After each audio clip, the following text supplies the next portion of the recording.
Okay, welcome to the Wednesday, December 1st, 2021 Garrison Board of Education Workshop Meeting. Begin with our roll call. Dusty, will you call the roll, please? Jocelyn Apicello. Here. David Gelber. Here. Madeline Julian. Here. Courtney McCarthy. Here. Kent Schott. Here. Matthew Spicer. Here. Sarah Tormey. Here. Thank you. Next, we'll have the Pledge of Allegiance. I pledge allegiance to the flag of the United States of America and to the republic for which it stands, one nation, under God, indivisible, with liberty and justice for all. Thank you. Next up, I have accept agenda changes. Does anyone have any proposed agenda changes this evening? No. Nope. Okay. Be it resolved that the Board of Education of the Garrison Union Free School District hereby accept the agenda as presented. All in favor, please say aye. Aye. Nay. I'm so sorry, we need a motion. Oh, I'm sorry. Goodness. So moved. Thank you. Moving too fast here. All right, back to the vote then. Did you record that, Dusty? Yes, I did. Thank you. All in favor, please say aye. Aye. Nays, abstentions. All right. Next up, we have board presentations. We will begin with the New York State Student Performance Data presentation. All right, Carl and Allison, floor is yours. Hi. Hello there. How is everybody doing tonight? Good. Happy belated Thanksgiving. I hope everybody enjoyed their time with family. And happy Hanukkah for those of you who celebrate. So tonight I'm going to give a very brief overview on the New York State assessments that were given last year. I'm going to kind of walk you through previous years and walk you through some of the things that we're currently doing to help strengthen our programs. So, Dusty, I'm going to have you go to the demographics slide.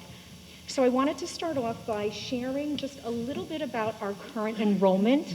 So you can see we have in our demographics, we have 208 students that are enrolled, and you can see the breakdown of the different subgroups of students that we have here in Garrison.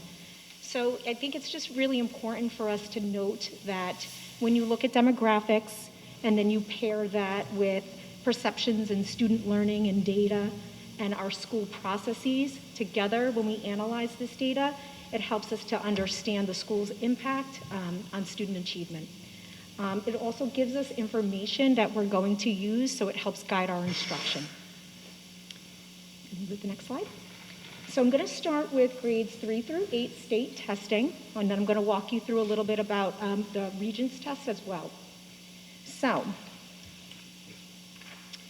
there are some limitations to the interpretations and the results that we saw from last year.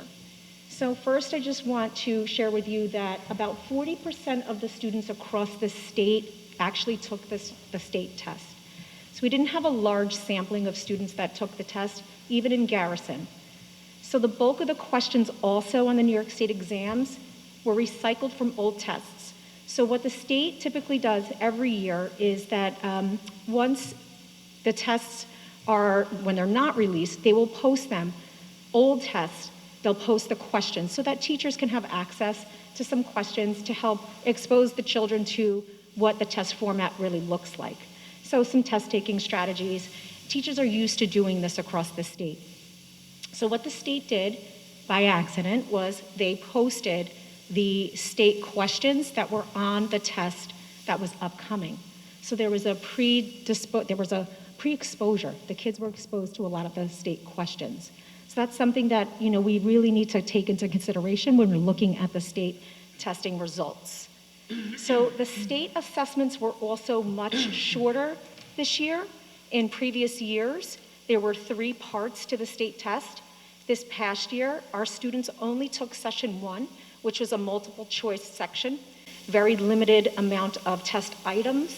And again, in a testing format that is a really challenging testing format in terms of multiple choice.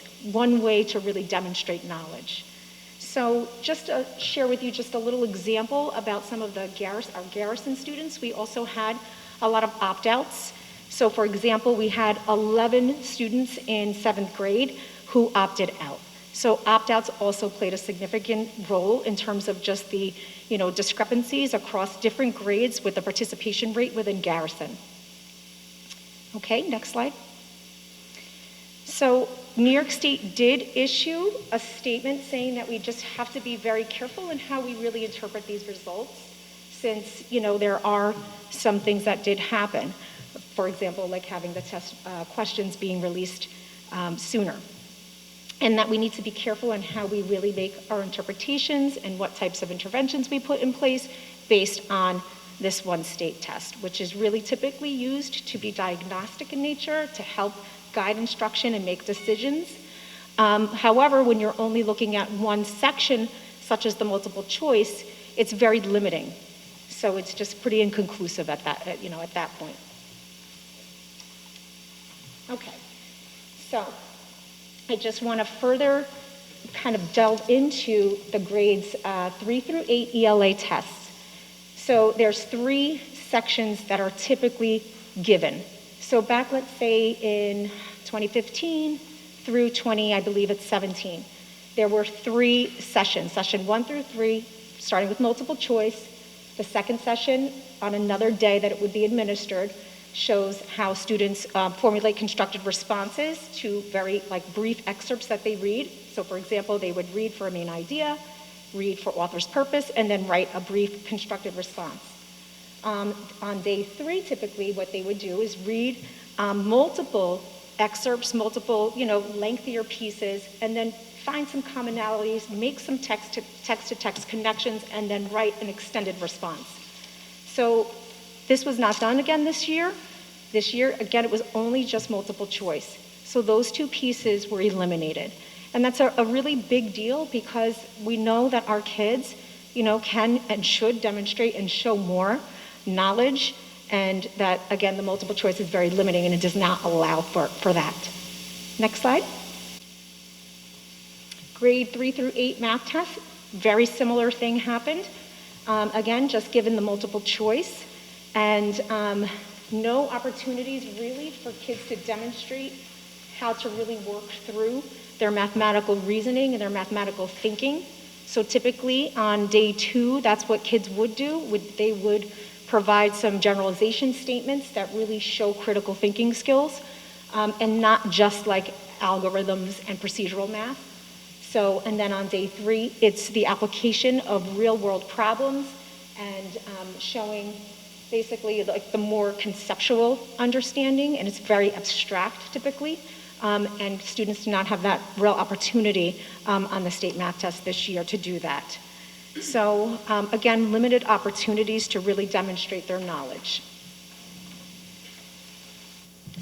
So every year, parents do receive a parent score report, and the parent score report will have on the level of proficiency that your child had received. So many of our kids, did receive strong test scores in ELA, for example, and it would show that they're proficient. But again, we have to caution on how we really interpret the scores, because, again, it was a multiple choice section and only that one section, so it's not truly comprehensive. So it just really indicates a snapshot of performance. It provides some diagnostic information, and we use it for diagnostic purposes. It's used as one data point to assist in making decisions about our instruction, making decisions about curriculum. And again, with only one session, it's pretty inconclusive and just not enough information. Next slide, please. So, although the state says we really shouldn't be looking at historical data, I do think that it is important just for us to just take a snapshot, just to look at from 2015 and 2016. And you look at 3 through 5 and 6 through 8, and if you look, longitudinal, you'll see that really, this really isn't comparing apples to apples. In in 2015, that was session 1, 2, and 3 that was administered. Yes, I'm sorry. That was session 1, 2, and 3 that was administered for 2015 through 16. And then in 2018-19, it condensed down to 2 sessions. So what the state was asking students to do is, again, series of multiple choice readings, shorter excerpts, finding main idea, key details, answering questions about character traits, for example, and then provide some written constructed responses, some shorter and some lengthier. Also, back in board session 3, when they had 3 sessions, and I believe it was back in 2018, they decided to have the test also untimed. So there were some other variables that come into play. So it was timed originally and then untimed. So that also can, skew some of those results. You can see that in 2020, we did not test at all due to COVID. And in 2021, you see that there is, a big leap, 80%, proficiency, pass rate, and 86% in grades 6 through 8 in ELA. And you notice too, like 63% jumping up to 86%. Again, there are some reasons as to why we did, bump up. I'd love to be able to take all that credit, all of us, but there were some factors that did contribute to those numbers. So if you move to the next slide, this is just another way just to view the data from last year so that you can see, where our kids fell in terms of proficiency, grades up through 8th grade. Next slide. The math performance. Again, a very similar story where we started back in 2015 with 3 parts, and then it goes from 2018 to 2019, back down to 2 parts condensed, and then no testing in 2020, and then last year we have 78% and 41%, and you can see that there is that dip from grades 3 through 5 at the elementary level, and then a dip in grades 6 through 8. At 41% from 59 then to 41%. So you do see some fluctuating data points there. So, and I'll get into some theories about that.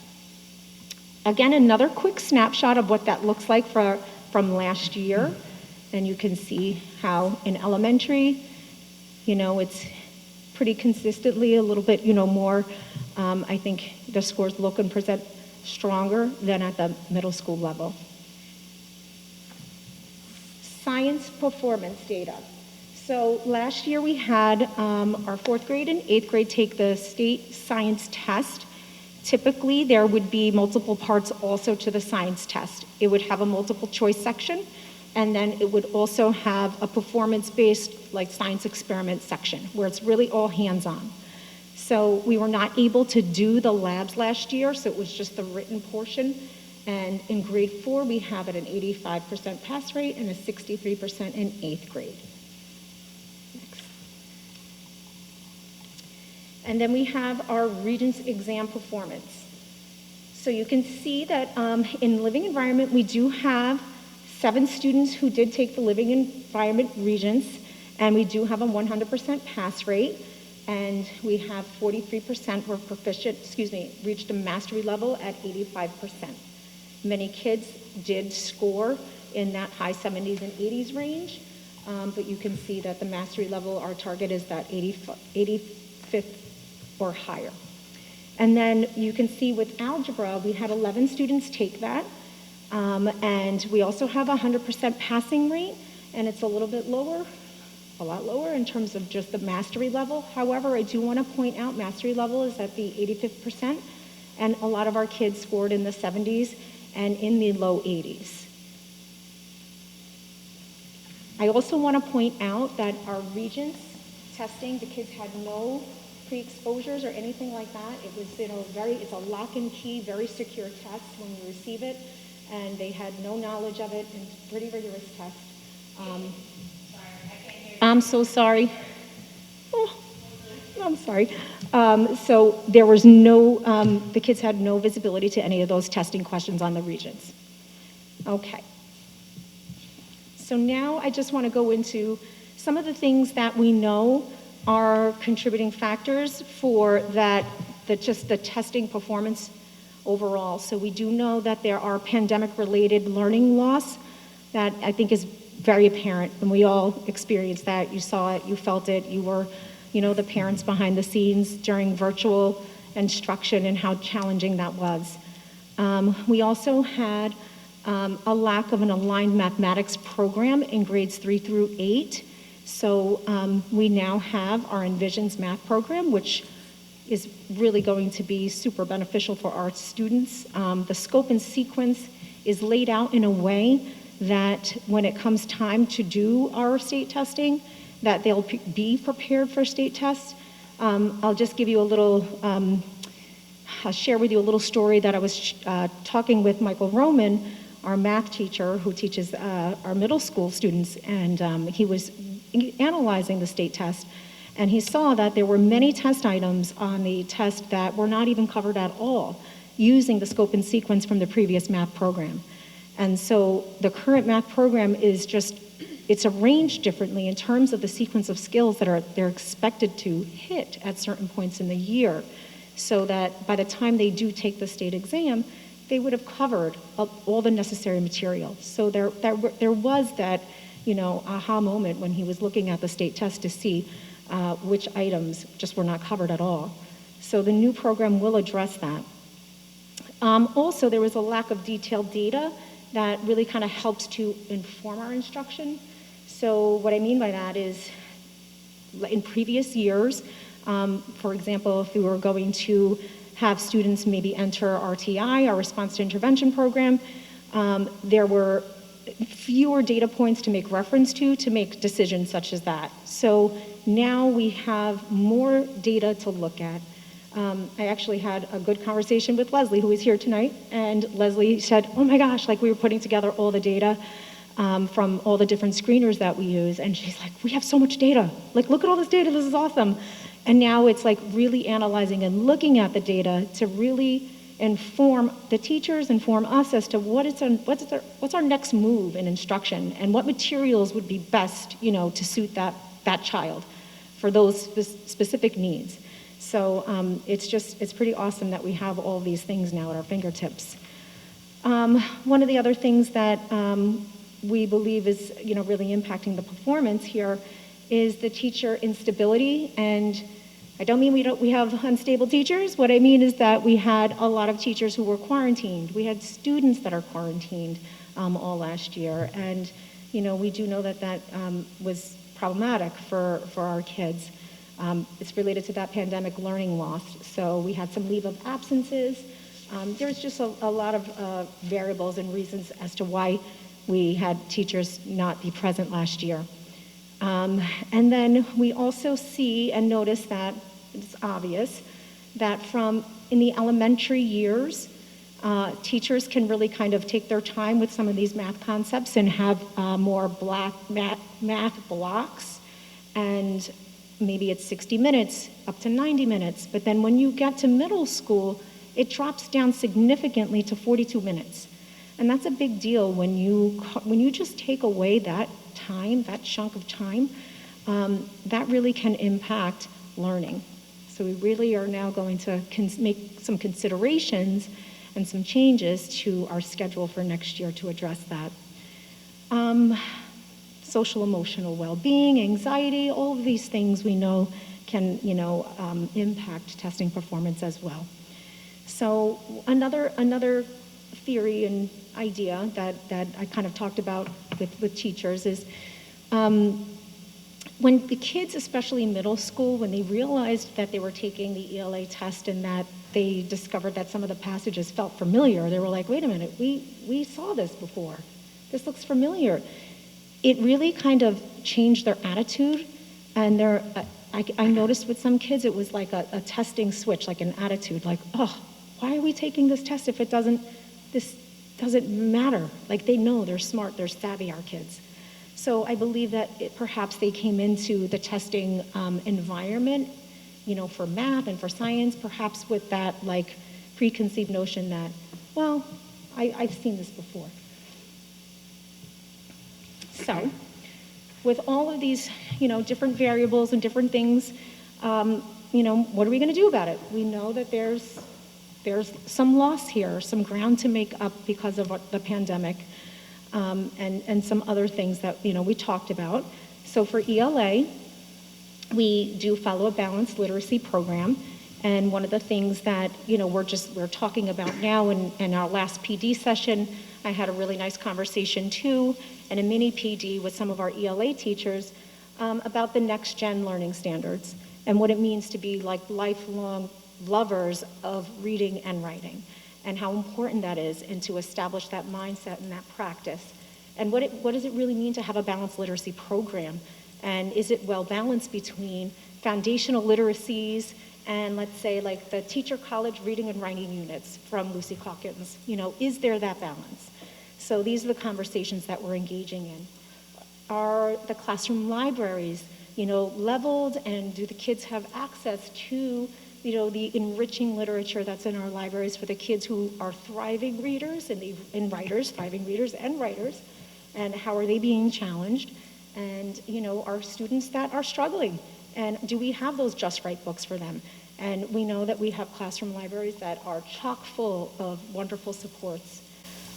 We also have universal diagnostic screenings like our F&P, the Qantas and Pinnell, and what that does is it's subjective, but it does also give us a good measure and a good indicator as to how kids are, you know, reading and decoding at the early age, and how they're, you know, fluent readers and writers, and how well they're comprehending. And then in the upper grades in middle school, the F&P is really used to tease out how well kids can communicate for different audiences and for different purposes. And then we also use our STAR reading to help with also kind of teasing out whether students have specific skill deficits in certain areas and where their strengths are as well. And it's also diagnostic and really helps to guide instruction. So we also have, as you know, we have our response to intervention program that also is, you know, a work in progress. It really truly is, and it's a challenging program that, you know, really strives to be very individualized to meet students' needs, and it shouldn't be a forever placement for kids. It's a place where it's intense intervention, and you want to get in and you want to get out. You want to close that gap so kids can, you know, you want them to be proficient. Oh my goodness, thank you. And then my last bullet point is just the ongoing data analysis that we must use and constantly use to evaluate our programs, and, you know, provide the necessary interventions and supports for all our kids. Next, Dusty. So grades 3 through 8, we have our math supports in place. So implementing the Envisions math program is something that we're really working very hard on. We have professional development that we had for obviously setting up the program and all the different moving parts that Envisions has. We also had an implementation professional development and a professional development called Success Maker that has different screeners and diagnostic tools that teachers can use so that they can extract more data and get more information about how to help our kids. And also how to, you know, challenge our students. We have future professional development from Savas Learning Center where they are going to be sending a consultant in January, and it will be 1 or 2, depending on, you know, how we all feel as a district, where they'll come on site and they do coaching in real time with our students and coaching in real time with our teachers. So it's great professional development that they're offering us. We also have universal diagnostic screenings that also help to tease out the strengths and the areas of concern that we have with our kids. We use the Envision screeners, STAR Math, and of course we're always using formative assessments and summative assessments that our teachers use on a daily basis in their programs. We have Leslie, who's been working with our RTI students in mathematics, and she's doing, it's been wonderful. Hit the ground running in the beginning of the school year with our elementary students. And then we just started at the beginning of November for our middle school students. We have data analysis used to identify needs and programmatic adjustments, you know, continually. And then another thing that we want to do is have an after-school mathematics session beginning in January, so that this way we can offer some additional mathematics support. And I think that was the last slide. Yep, that was. So I'm very open to questions Allison, before we get into questions and from the board, which I think we have a few, I just want to clarify, with all the challenges last year, with all the issues with the way the state handled the test, you may be asking yourselves, well, then why are we spending so much time? Why are we presenting this publicly? This is a requirement. Every school district must present all the state data at a public board meeting once a year. So we're fulfilling a requirement, and we're limited with what we can glean from last year's student performance because of all these issues. However, we still found it valuable. Allison, myself, Mike Sammartano, our faculty, we did find value in taking a look and going back historically and trying to understand where the needs are. Mm-hmm. And I do think a lot of the things Allison spoke about towards the end of her presentation, the data is informing what next. Mm-hmm. And what do we do this year to try to close those gaps and support students who may have missed some topics, whether it be due to a curriculum that wasn't fully aligned, or whether it be because of pandemic-related learning loss, or maybe one of our students didn't have a steady teacher for the entire school year, which in some cases that did occur. So we're presenting the data, and we'd love to hear any questions you may have. David, go ahead. But really, Grab a microphone, though. sorry, to follow up on what Carl was just saying, I'm trying to get a sense of, should I take this out? Yes, go for it. Lifting weights. I'm trying to get a sense of what impact, if any, these test scores have had, and are there things that you're going to be doing differently or not doing because of the test scores? Because you've had some of these plans in place for a while. So is it just a case of this confirming what you've already decided to do, or is there any way in which your plans, plus or minus, have been affected by the numbers that you saw? Well, I mean, even if you look back 2016, 2017, 18, before the pandemic, you do see like the middle school dip. And I do believe that is time. I think time is of the essence. So when you go down to 42 minutes, that's a big deal. So one of the things that it wasn't really necessarily like on my radar to change the periods, but that's something that Carl and I are seriously talking about. We mentioned it today with the staff. That's something that I think we really need to look at, is how to do block scheduling, perhaps in the middle school, how to get more time for some of those core subjects. So that's definitely something. I look at state testing as just one data point. It's one measure. It's not the end-all be-all. It's not supposed to be. However, it is something that we have to do. We have to give state tests. It's something that we still need to have. There's some value there. And we can't ignore that. But it's not the end-all be-all. We have to consider lots of different data points. And if I could add to it, I think it's worth elaborating on this one point. So we looked at historical math performance, and while last year, the mastery level was, as far as we're concerned, not acceptable and low. But again, we have to be careful about placing too much emphasis on the test. It was only multiple choice. We had a lot of opt-outs. We did have some turnover in the teaching staff, so stability wasn't there, especially at the middle school level. But when you look at elementary to middle, almost every year you see a pretty significant drop. And David, I guess to answer your question, in looking at this data, even though the state said, no, it's not correct to look back historically and compare year over year, but Allison and I, this was very helpful because both of us started last year, to look historically, and we're not happy with that level of mastery. And we started to ask, well, what could we change? We already implemented a new K through 8 aligned curriculum. That is in place this year. What else could we do? And right now we are seriously considering next year increasing our periods from 42 minutes. So currently throughout the middle school, students, every academic subject is 42 minutes, up to at least 50, maybe 51 minutes. We also looked at districts like Chappaqua and Scarsdale, and they have 53-minute periods, and I believe Scarsdale's 51 minutes.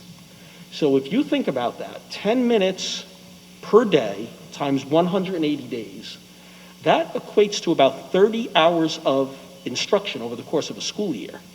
That is significant. And if we can have our students learning math or ELA if we get 30 more hours of quality instruction, I do think over time you will see our middle school mastery levels go up. So I think that is one real positive thing that has emerged from us looking at this data closely.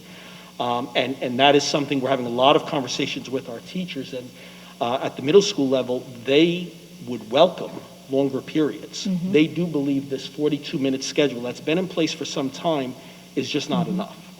So, we will continue to update you, but right now, I can tell you that that is something that we are very strongly considering for September. Courtney? Thanks. Okay, I've got a couple questions. One, to follow up with what Carl just said over dinner the other night, my daughter told me that if I was in any way involved with making math longer, she was never going to speak to me again. So keep me out of it, please. I can hear her saying that. Oh, yeah. I can hear that. I don't think she was joking. And you said, great. Not a problem. So you spoke a lot about how the test was set up last year, obviously all of the problems that went into it, particularly with the math, that a number of questions that kids were exposed to these questions already. Did you look at, I'm curious obviously our scores were very low. How did that compare to the rest of the state? And I understand you may not have this information in front of you right now. No, we don't have it at all because Yeah. the state won't issue it. They won't issue.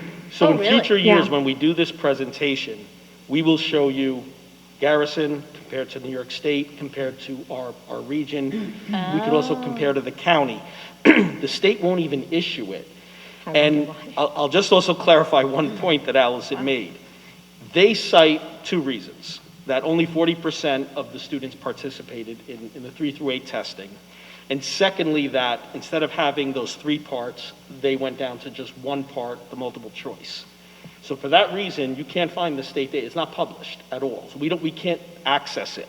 Okay. However, the third point that the state never owned, which is really unfortunate, is that they posted questions for practice use and then used them with all the money that they spend with these testing programs and use those very same questions on the actual exam.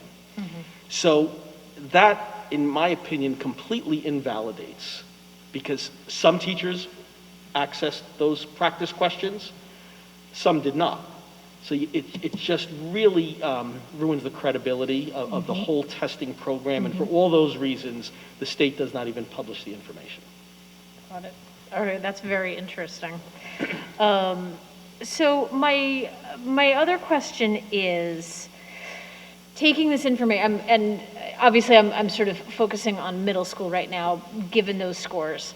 Are you able to do a comparison or a reflection on the data that we now have available in the school through Envision, through STAR math testing, and our own grading? I'm kind of curious of, if we've got 46% testing proficient in last year's grade 6, but 80% of the class is getting A's by our own grading system. I just wonder if that's something that is worth looking at. And Yeah. again, it's not to put too much emphasis on this test. Well, the Envisions program really kind of helps take care of that too, because it grades a lot of the assignments, and it really kind of walks you through that, which is great.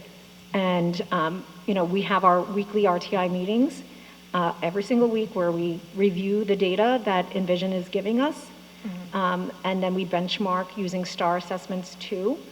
And then, of course, naturally, they have topic assessments throughout Envisions, which also gives another data point. But what's nice is that it does grade the tests for you, too. So it really, it kind of will take out some of that, like, subjectivity. And lots of other screeners, too, within this. It's called Success Maker, so there's more assessment tools that you can use as well. And I'll add to that. I think Courtney raises a very important question. Because we can't rely on last year's testing data, what we're doing right now, the information, the data we're collecting right now, I think is very important. And it's the most accurate information we have to work with. This Friday and next Friday, there are parent-teacher conferences, and I would encourage all parents, if parents are listening in on the meeting, to ask teachers about the current data. If you think your child is struggling in math, try to understand, how your child's performing now. We all know last year was a challenge, but how is your child performing? And they should be able to give you that data. And by the way, if your child is performing really well, and you think your child needs more of a challenge, that's an important discussion to have as well. And it all should be based on data. So we had a faculty meeting earlier today, and we've spoken to our teachers about being prepared with quality data to have a real informed discussion with parents so they can understand, and then also, what you can do at home to further support your child. I was just curious, you said 4 out of 10 students opted out statewide. Do we know the number in Garrison? That was 4 out of 40% of the students in New York State actually took the test. Okay, so 6. And then I just give an example where in 7th grade, we had 11 students opt out in 7th grade last year. So, that was just one example. But we had, in each grade, the opt-outs were either 5 kids opting out on a grade out of 20 kids, 11 out of, how many 7th graders last year? Oh my gosh, I'm blanking. Ken, we'd have to, and it may be a little different for ELA versus math, and may not be exactly the same. We're definitely higher, I can say this, we're definitely higher than New York State. So I would estimate we probably were more in the 70% range. For students who opted out? Who did take the test. Oh, who did take the test. Probably about Yes. 30%, Yes. but I can add that information to the Friday update for the board and Yes. give you the exact percentages. And then I was just curious if there was any more information you could share about the after-school math, like who will be conducting that? Is that open to all students? Is that still in development? Yeah, that's still in development, but yes, there has to be some, equity involved. We would want that to be open to, any student who wants to receive additional support, but that's definitely something that we are seriously wanting to start and working out, the details right now with Carl, but absolutely. Is that just a middle school program, or would that be school-wide? Yes, I'll add to that. Yes. So we have American Rescue Plan funds, so we certainly can use that for this. The purpose is for pandemic-related learning loss. This would be a perfect opportunity to use it for after school, and also we have a program. But Ken, to be more specific, we're thinking now the priority is middle school. And again, the reason why Allison said earlier, elementary school teachers are probably spending 80 or 90 minutes on math per day, and they have some flexibility. If a child is struggling or if a class is struggling with a concept, they can add another 5 or 10 minutes. They have that flexibility. Middle school, when the period's over, the kids move on to the next subject. So for that reason, because they do have a lot less instructional time, we believe they are the priority. We are talking to our middle school math teacher, and we're looking even outside maybe to retain some other math teachers. Math teachers are hard to come by, but we're determined to have someone who would provide that opportunity, but it would be open to all. And even students who may want an extra challenge. I think, helping them reach their full potential is what we want to accomplish here. And then the summer, we're thinking the entire school district, K through 8. Thank you. David, go ahead. Yeah. So this kind of bridges over to the communications task force, I suppose, but Am I correct that the parent-teacher conferences are voluntary, that is to say, a parent has to request them? Well, for this first round, David, which is this Friday and next Friday, I believe all parents in grades K through 5 have an appointment and a conference scheduled. At the middle school, it is by appointment. And Allison, correct me if I'm wrong. It is. And we also reach out to parents or that we really want to, speak with. And then also, parents we're booked. We have a lot of parents. The reason I raise it is because I was struck by what you said about if parents feel that their kid is not being challenged enough, there ought to be some policy in place to meet that. And I just wonder whether it would be too much for you guys to make sure that every kid, that there's a conference for every kid, K to 5, 6 to 8, doesn't matter, so that parents can feel as if the teacher really knows what's going on with that kid. If the kid isn't having a major problem, great. But there are things that maybe that would be useful for parents and teachers to talk about. And I suspect that it would help wherever the kid is.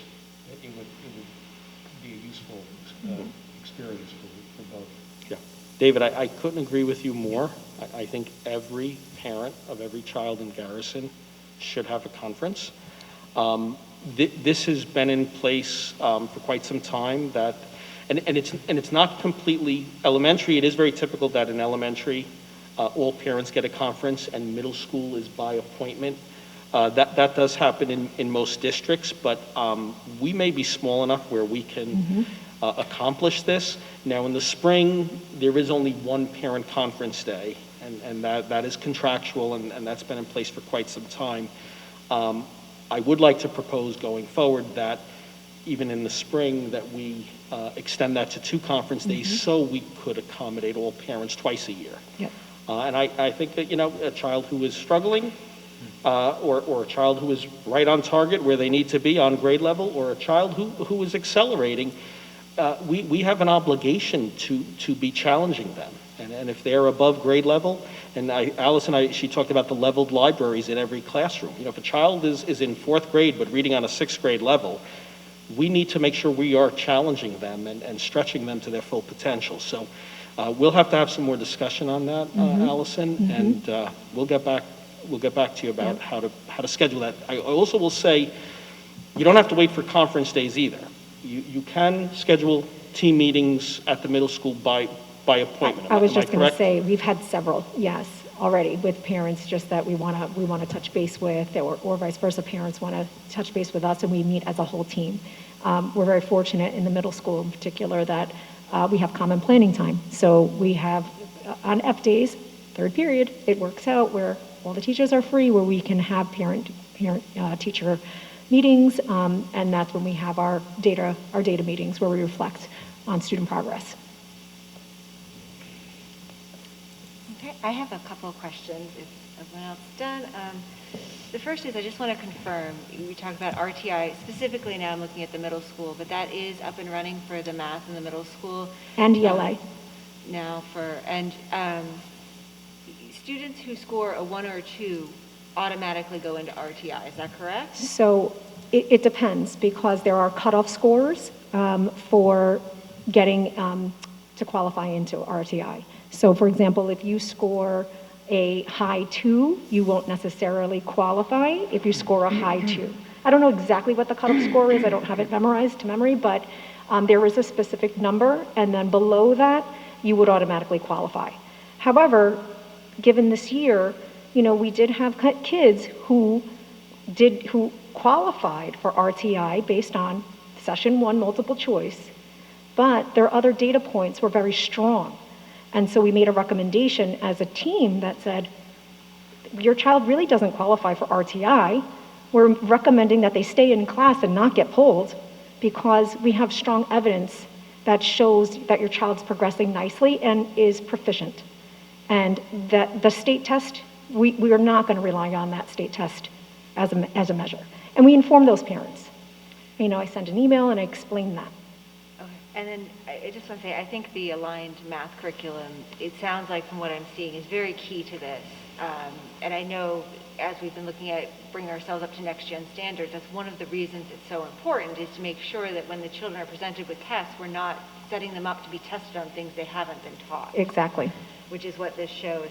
The only other thing I'll point out in looking at the data for the middle school is there does seem to be, specifically on the math for 6th, 7th, and 8th, a discrepancy in gender.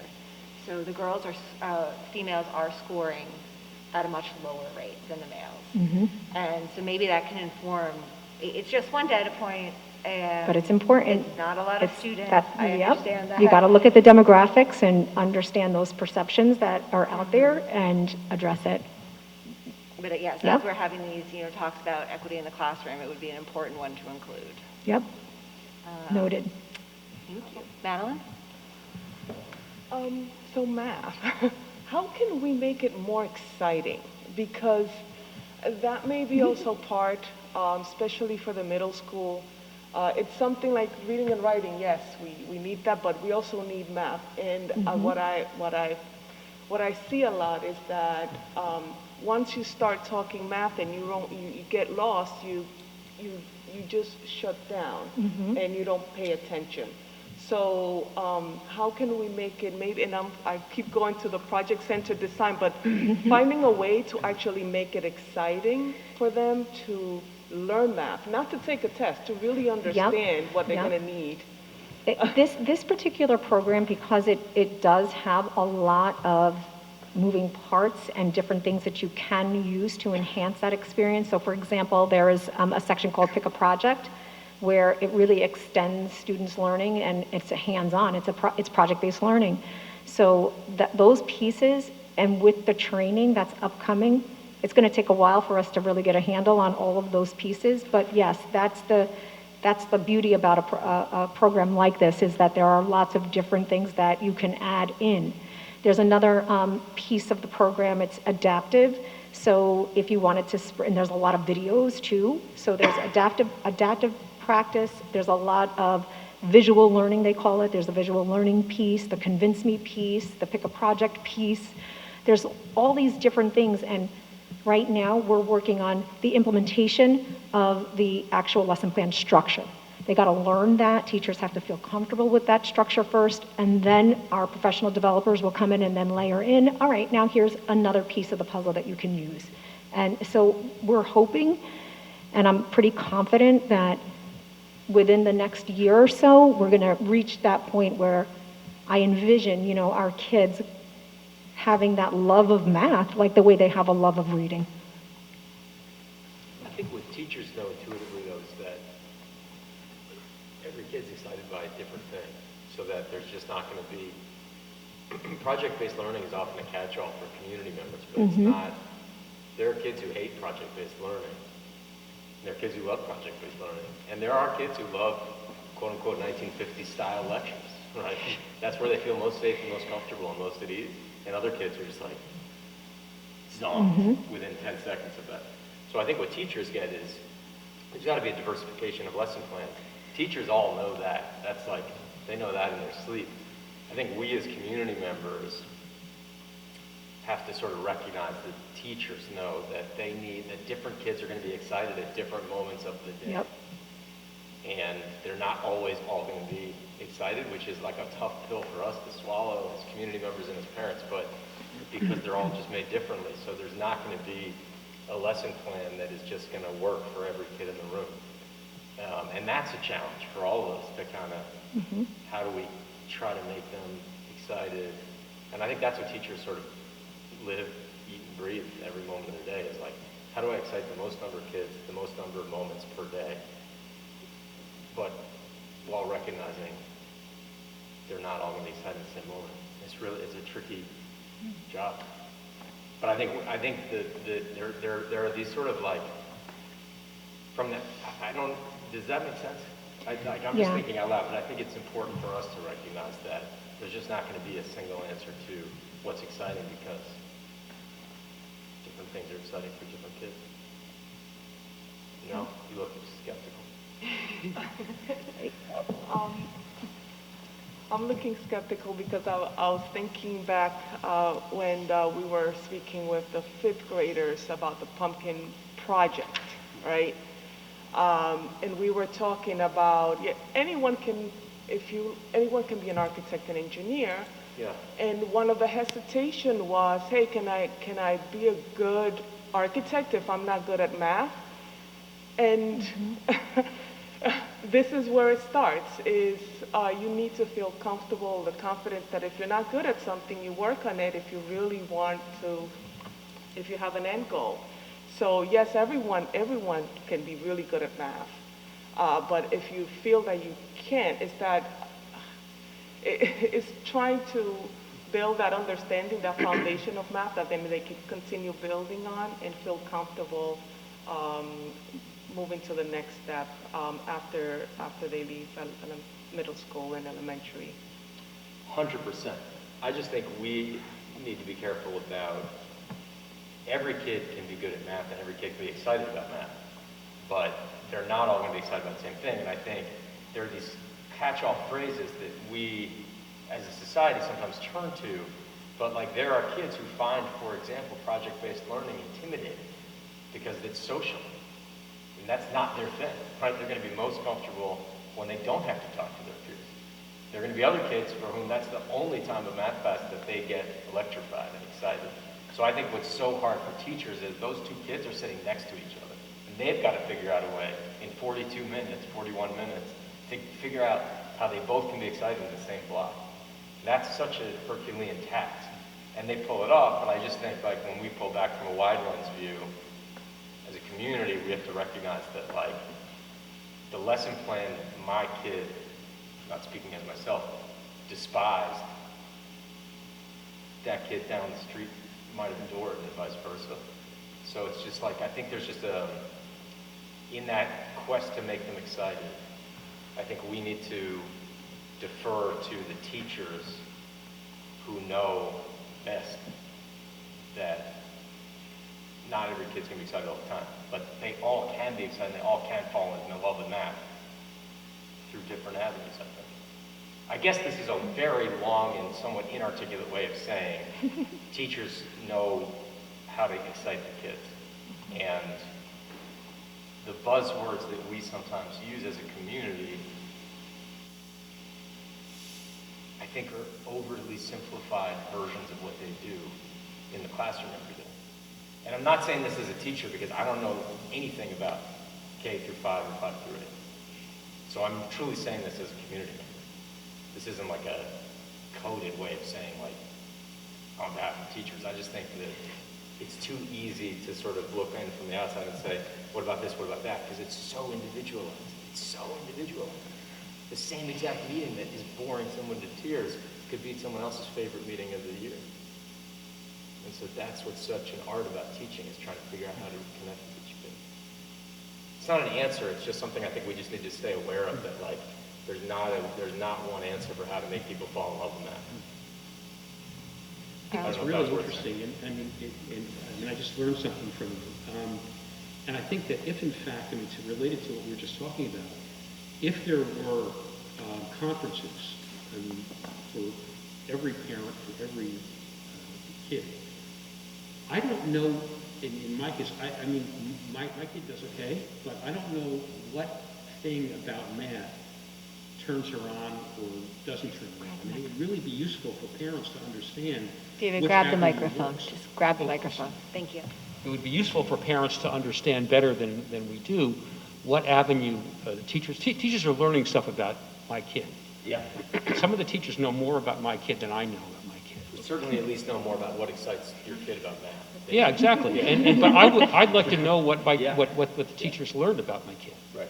Yeah. I also think, from listening to this, that part of it is giving the program we have approved, that we put in place, the time to work, but making sure that we're utilizing all of it, that we take advantage, like if there are project-based components to it.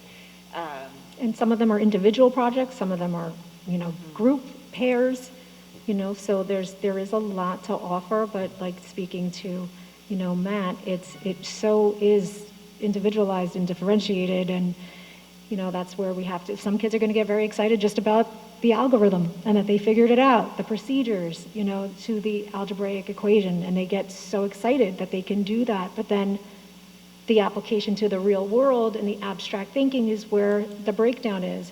But we got to hold on to the fact that, like, look at what you did here. And like, I've been in math classes before every day where I'll see that like glimmer of like, I did it because they were able to do that procedural piece. And we want kids to have that success and then build on those successes. But we do have to give the program some time, you know, and the teachers the time to really understand all the different components and ways to differentiate for each individual student, each individual learner. Meet them where they are and build them up. Do I have further questions or comments regarding the state test presentation? Anyone? I mean, Go just to for it. disclaim what I said, I didn't mean that to be didactic in any way. I just feel like I'm just thinking of the teachers and I think they're aware of all this, I guess is just what I'm saying. So I think it's worth us saying all these things and asking these questions, but I also think it should all be sort of with the awareness that the teacher, everything we're asking, they've already thought of. There's nothing we are coming up with that the teachers haven't thought of in putting their lesson plans together. So it's important for us to ask, but I also think we can have a lot of confidence that like they definitely are asking the same questions. They're definitely going into the day with the same goals, and they're definitely working their tails off to make the kids fall in love with math. So I just think that's worth us remembering. It also sounds like if they're asking for more time, and that's something that they need, we Ab- should let those requests, figure out how to make their requests work so that we are setting them up for success, however we can.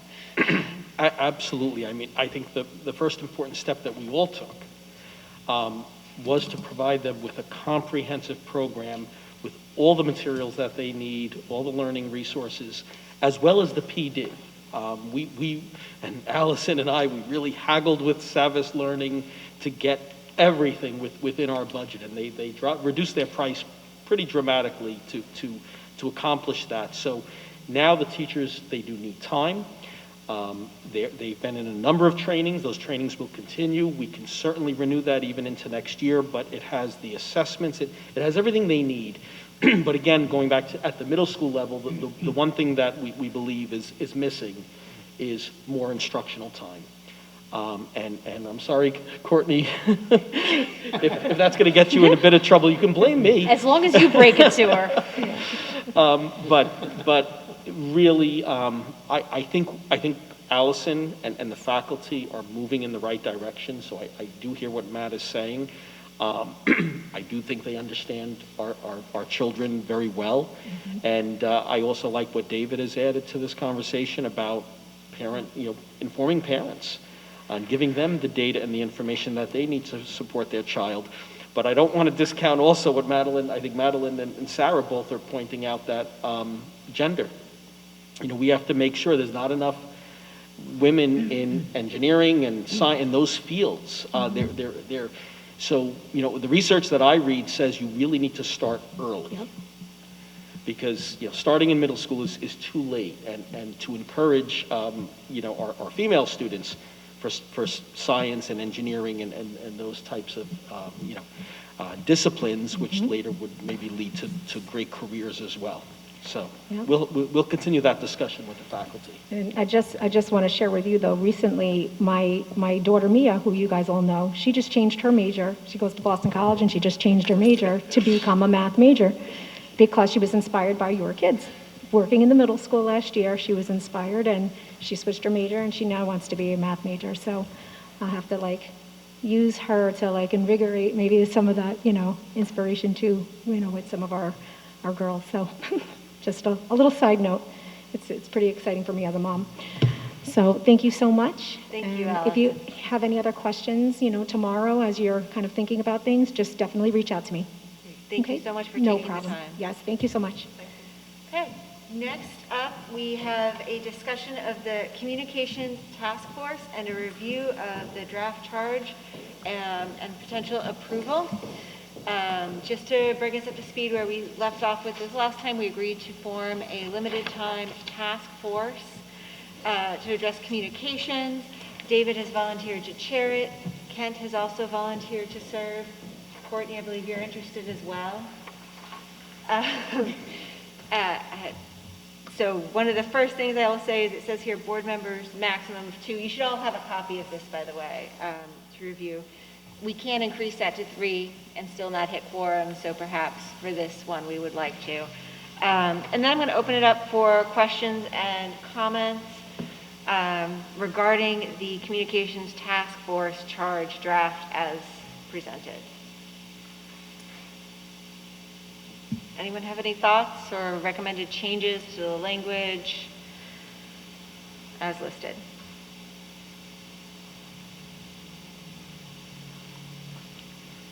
I'll bring up one. No, go ahead. The task force participation, it can consist of, could we change that from will to can? Because I do want to make sure, I know we've asked the faculty and staff to, and specifically I'm looking at the teachers here. So change it to can? Yes, because the administration I know will be serving on this, but we've asked a lot of our teachers' time, and as we've all heard, we also really want them in the classroom. Right. So I think one of the, let me just say this, because Mike Sammartano asked me about that as well as he was doing some editing on this particular document. Part of that participation can be just answering some of these survey questions that they've put out also to staff. Okay. So not necessarily attending a meeting per se. understood. So it's, yeah. when we talk about the participation, it's less about the members and more about where we're soliciting information from. Okay. You still want to change it to can? I think if that's the case, then it's unclear and doesn't really mesh with all of our other charges, although those are all committees and not task force. So I wonder, just to make it clear, we want faculty, staff, parents, community members to fill out a survey or provide feedback, but we don't need them to come to the meetings. Is it important? Yeah. Yeah. I don't know where that would fit or how you can really change it. I think that's input versus participation. Yeah. Yeah. That's a good point. Okay. I didn't hear that, Ken. What did you say? I think that's just spelling out that we want input from all these folks, but we don't necessarily need them as a member of the task force. Maybe calling them, key stakeholders who we will request input from, but then having task force participation, it seems like you would want 2 board members and administration, but is anyone else required, or are they just, optional? Do you want to change participation to input then?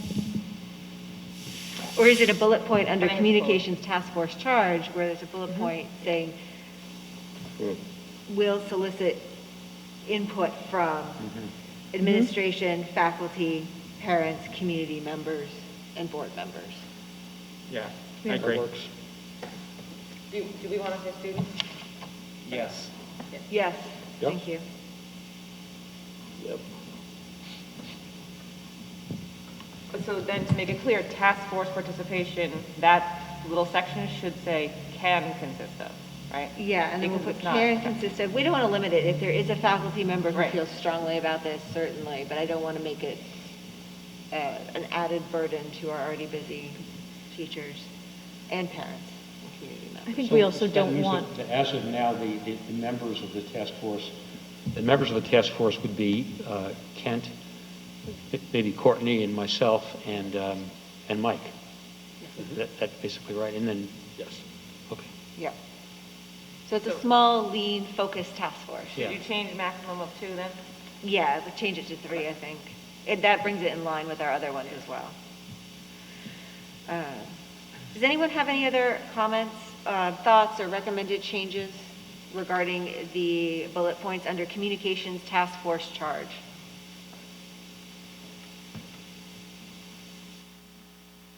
Does this, I know last time we talked about making sure we had specific goals, what we're going to work towards. Do we feel like this language gets us there?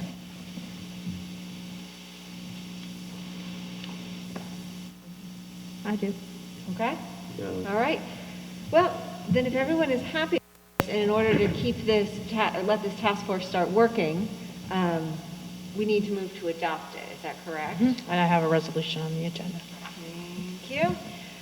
Okay. Be it resolved, the Board of Education of the Garrison Union Free School District hereby approves the charge of the Communication Task Force as amended. May I have a motion, please? So moved. Seconded. Okay, all in favor, please say aye. Aye. Nays? Abstentions? Thank you. All right. David, thank you for offering to chair that. We look forward to hearing your feedback. Next up, we have a public comment section. Moving forward, we will have 2 public comment sections. This is the first. Public comment is intended for members of the community to speak openly and voice concerns. In accordance with Policy 3220 of the Garrison Union Free School District, any person wishing to speak shall comply with all provisions of this policy. Comments about specific school personnel or individual students is a violation of board policy. Concerns regarding students or personnel should be discussed privately with the superintendent or appropriate administrator. Comments should be limited to 3 minutes, and speakers are asked to conduct themselves in a respectful manner. The board will listen to comments but will not engage in dialogue. Any necessary follow-up will be noted and provided through the appropriate channel. Members of the public wishing to speak during public comment period are asked to place their name on the list and will be called in order to speak. Members of the public wishing to comment during board meetings, we're not on video conference anymore, thankfully. Okay. I have Audrey. Would you like to speak? Sure. Welcome to our podium, please. Lovely, thank you. I've got my timer here for 3 minutes. Good evening, members of the board, superintendent, principal. I come here to you today, and it's very interesting to me to hear about the data. Especially my focus would be as a community member on your students with disabilities, especially your economically disadvantaged students. And there are such students in the Garrison School District. My concern is that when we bring up wonderful opportunities for children, such as after-school tutoring, such as different approaches to social-emotional learning, you don't have transportation for families. When a child cannot come home because there is no public transportation, that truly limits the extension that a family can provide for that child to participate in activities. My unfortunate situation is that I have to work. My husband also has to work. If we don't work, we can't be here in the Garrison community. And that may not be the way the community has been set up. And perhaps things are changing. I'm not sure. As a relative newcomer, I've only been here 20 years. But I've never seen a late bus, an after-school bus. I did communicate that. I heard no response. I checked to see if I paid my taxes. I'm up to date. But we need, in terms of this task force, we need emails responded to. We need planning to figure out how students are going to be able to access extra programs, ancillary programs, if you want to run a Saturday program. If you're looking at your data and you want your scores to change, you need to be able to provide avenues for students to participate. With no late bus and no extra transportation, you have a serious problem. And that's not going to get better if you choose to ignore this. You also have pandemic funds. Those sunset in 2024. Use your pandemic funds to hire a late bus. Haldane is excellent, which is part of our the non-resident tuition that we pay to Haldane. Haldane is excellent at bringing them back here. We have to take the students that very tough last mile. I'm unhappy. This is my first time at a board meeting. The last time I saw a board member was Courtney when we were doing the overnight sleepovers here. Thank you, and I appreciate everybody's time, and I really would like my email to be responded to. I sent it out on November 23rd. Thank you. Thank you very much.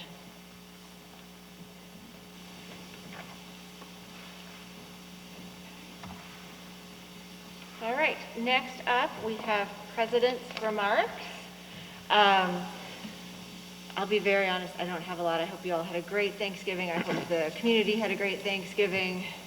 I'm going to leave it at that and give it over to Carl. Okay. I only have two updates. The first is from our New York State Department of Health. They have renewed the mask mandate for schools for an additional 90 days. Originally, the mandate was going to expire on November 24th. At that time, the Department of Health and the governor extended it through March 24th. So that is something that I know may make some people unhappy, especially people who are getting their children vaccinated and maybe would like to drop the mask. It could be challenging, but there is no choice in this matter. It's a state mandate and we must follow it, and we of course will. That being said, Putnam County's positivity rate is climbing. It was in the mid 2%, and last time I checked, it was at 4.3%.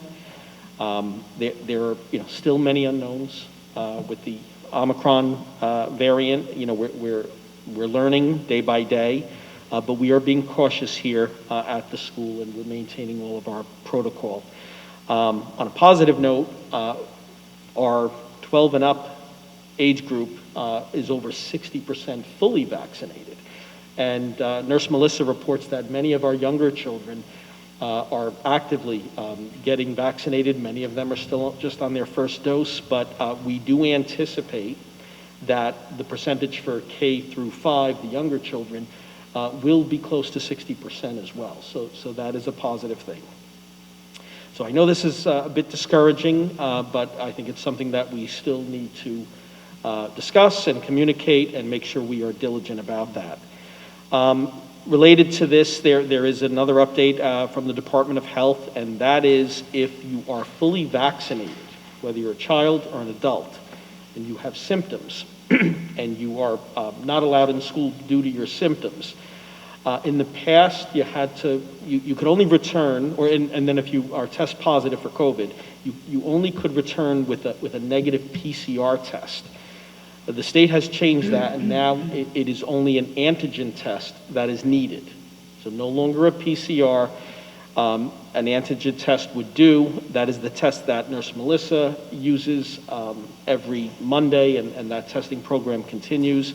If you do want your child to be tested, feel free to make an appointment with her. But of course, the rapid antigen test can be purchased at any pharmacy as well.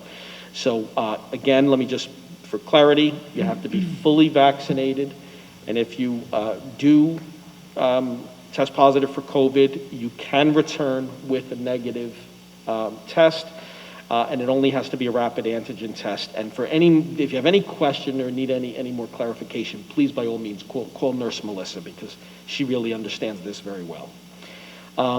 The second announcement is just that we have a new chorus teacher. Her name is Linda Speciale. I'd like to just give you a little background about her. She's working for Garrison as an artist in residence through Putnam Northern Westchester BOCES. She's working with our middle school choral students. She has a bachelor's and a master's degree in vocal performance from the University of Michigan School of Music.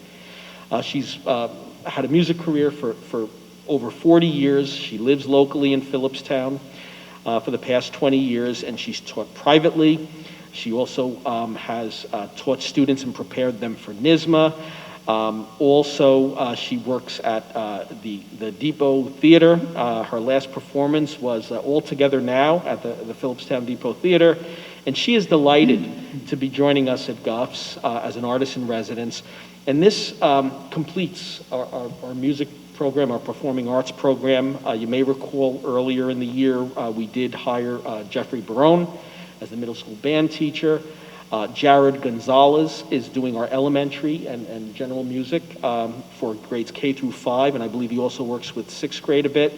Callista Parrish is teaching theater for K through 8. And now, of course, we welcome Linda Speciale. She started, I believe, this week. And we are excited, and they are planning, I believe, is it a February concert, Miss Emig? go to a microphone, Allison, just so that we catch this, so everyone at home can hear? There'll be a video that's coming out shortly for the upcoming holidays, and then there will be a performance, a live performance. They're working on, I think, for the winter months, Okay. in the winter. And then, of course, at the end of the year as well. So, Yep. date to be announced, but this is quite a team, and we're very, very impressed with them. And I think our students have responded well, so look forward to giving you more updates and maybe even bringing them to a board meeting at some point in the future. I know Linda. That's just a great hire. Congratulations. Thank you. Can I also say that Sure. I agree with you. So one of our kids attended or was part of the All Together Now that she just put together for the Depot Theater, and it was amazing. So this is definitely a great ad. That is great to hear. I had a question about the mask mandate being extended. Are there any carve-outs or anything for speech, observation of student speech? It feels like now we're starting to get to a point where students, especially in the K through sort of 4 or 5 cohort, have been wearing masks in front of their teachers for such an extended period. Is there any sort of creative way that would be allowed under the mandate through partition or something where teachers would have some opportunity to observe students' speech? It feels like speech therapy is something that, I don't have data to support this, but I've had conversations with a number of parents, and just where I work, it seems like it's something that's getting lost a little bit at this point, where there may be things that would be caught by now among a number of students who might slip through the cracks with this extension of a mandate, sort of at this point seeming like it might continue indefinitely through the school year. Matt, I would say nearly every faculty member, the admin team would agree with you that teaching in a mask is far from ideal, and we are concerned about what impact that has. Being able to see facial expressions is such a big part of how you communicate, both ways, from the student to the teacher and vice versa. I do know our speech teacher has clear masks that I believe we have purchased for her and her students. But those are students, but those are, students who are designated to receive. Already designated. Yeah, and it's a small, a very small percentage of our students that actually get speech intervention services. I think what I'm hearing from you is maybe can we explore doing that, on a school-wide basis. Right now, I don't know the cost. Or maybe it's something we could put on the agenda at some point in the next few months. Maybe if someone could tell us about if there is any data at this point about anything anyone's noticed. Not just in Garrison. I don't know. I don't know who would know this stuff. I don't know. It just seems like we're starting to get to a point now in terms of time lost where something that we could sort of ignore or brush aside for a while, it's starting to be like, well, now hold on a second. If we're going to have a whole generation of kids who spend a few years behind a mask, are there things that the speech teacher, for example, might know what might be being missed that under normal circumstances would not be missed? I don't know. Maybe there's not a great solution to this. It even goes to like presentations. Presentation, pronunciation, ability to enunciate words, especially at the really young level, kindergarten, first grade, second grade, things that maybe have been considered routine for generations that are maybe being lost. I don't know. There's a question mark at the end of that, but it just feels like as they continue to extend the mask mandate, it's something that raises a bit of a red flag for me. Okay.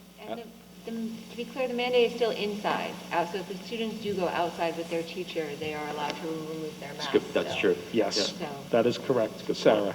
And Allison and I will follow up with, our speech specialist and our, particularly our elementary teachers at the primary grades. And again, like I said, there is, I've observed there many times in a mask that does show, it's a clear mask. I believe it meets all the requirements.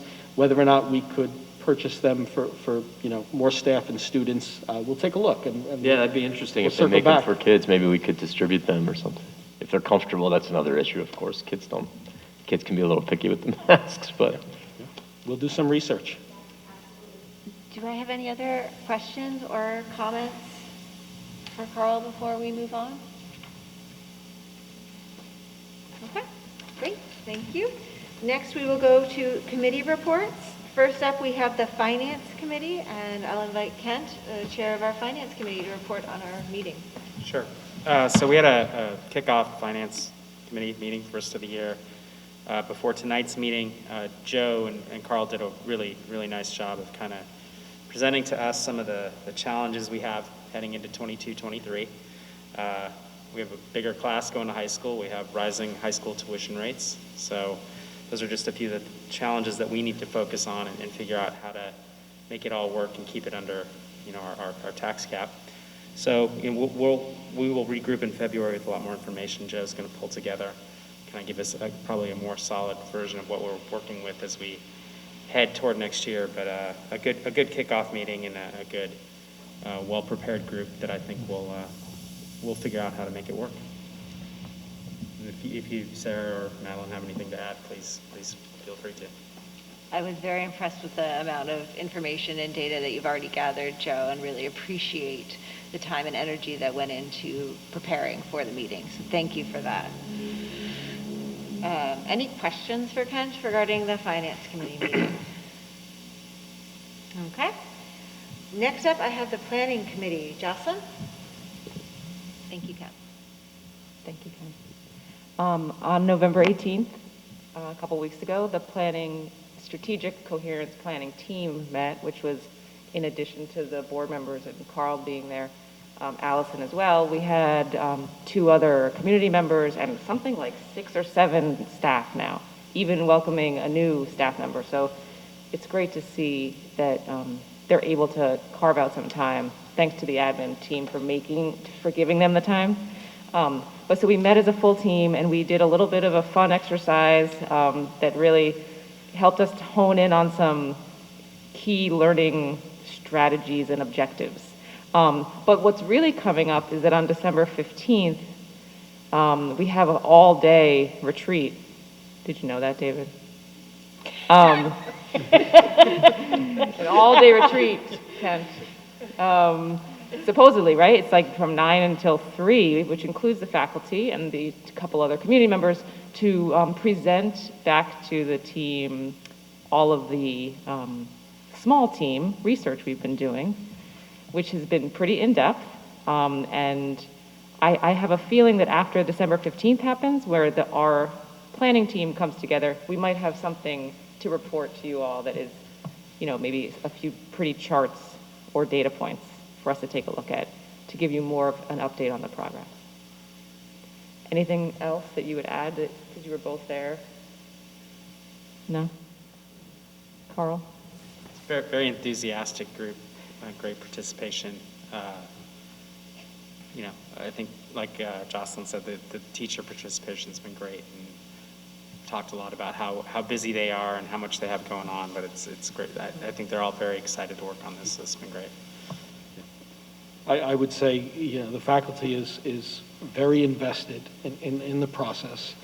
And it's a pleasure working with Jonathan Costa. He's worked with hundreds of schools at this point throughout the region, and he does a great job. And this is the exciting part. We're really drilling down and looking at the data and looking at, introspectively looking at our teaching, our practice, our systems that are in place, and where we can get better. So we look forward to coming back to the board soon to give you continued updates. The entire process should be completed by March. Mm-hmm. And then we'll make a formal presentation to the board as well as the community. Very exciting. Thank you. Okay. Any questions or comments for the Planning Committee? Thank you, Jocelyn. All right, up next we have accept minutes. Be it resolved that the Board of Education of the Garrison Union Free School District does hereby accept the minutes of the regular meeting of November 17th, 2021, and the minutes of the special meeting of November 23rd, 2021. May I have a motion, please? So, Seconded. Thank you. Questions, comments on the minutes? Okay, all in favor, please say aye. Aye. Aye. Nays? Abstentions? Okay. All right, we do not have old business this evening. We do have new business. We have CPSE Recommendations. Be it resolved that the Board of Education of the Garrison Union Free School District approve the Committee on Special Education, CSE, and the Committee on Preschool Special Education, CPSE, Recommendations and Student Placements, 17522, 17527. May I have a motion, please? So moved. Seconded. Okay, all in favor, please say aye. Aye. Nays? Abstentions? Right, we now come to our second public comment section of the evening. I will not read the whole paragraph again. And I do not have any further signups at this time. So I will move on to board member comment and other discussion. I'm just going to keep going alphabetically because I completely lost track. Jocelyn? No comment. Okay. David? Yeah, well, I just have two things. One is that I want to make sure that everybody in Garrison is aware of the fact that Jane Austen is coming to Haldane High School this weekend in a production of Sense and Sensibility, and it will feature several graduates of the Garrison School. Anybody you know, David? Well, yeah. But Chloe Rowe, I know Chloe Rowe, she's one of them, and then Maya Gelber, too.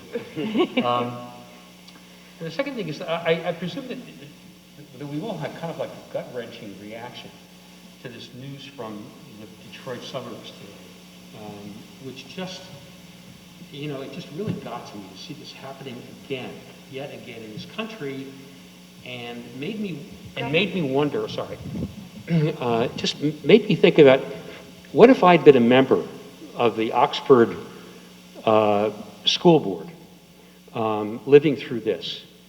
And is there anything that I would feel that I should have done, which may or may not have prevented this thing, but is there anything that a school board member in, Oxford, Michigan, might have done to move the needle away from this kind of horror, this kind of tragedy happening? And I just want to say that, we don't need to discuss this, but it's something that I would think that we ought to think about. I mean, is there anything that, given the fact that this is an epidemic in this country, whether there's anything that we might want to reflect on in terms of collective or individual board action vis-a-vis public authorities or state laws or whatever. That's it. Thank you, David. Madeline? No comment. Courtney? No comment. Ken? No comment. Matt? No comment. Well, my turn. I actually had that down to speak about, and I wanted to bring it up under board member comment, not earlier, about the school shooting, because I was struck by it. I hadn't actually thought about the board members. What struck me and what I've read, and I don't know how accurate the news coverage is what the teacher's role was and how they kept the kids safe. And it made me really think about how glad I am for our teachers. I feel like I trust them with our kids. And that was my first reaction to that. Beyond, what can we do legislatively? What can we do beyond the walls of this building? I don't know the answer to that. I think that's a much bigger conversation than one school board, which is part of the problem. But it does really make you appreciate the people who show up every day, beyond dealing with the mass and dealing with everything else. And the teaching and the differentiated teaching we're talking about, and interesting lessons to a whole group of people who may not be interested at all. There's so many things that they're doing every day. So that was my thought. Any other further comments or questions this evening? Okay. We do not have an executive session this evening. So we'll move on to adjournment. Be it resolved that the Board of Education of the Garrison Union Free School District hereby adjourns the regular meeting of December 1st, 2021. May I have a motion, please? So moved. Second. Okay, all in favor, please say aye. Aye. Nays? Abstentions? I'm so sorry to end it on a downer note, but it really was a great and fun meeting, guys, so thanks for coming out.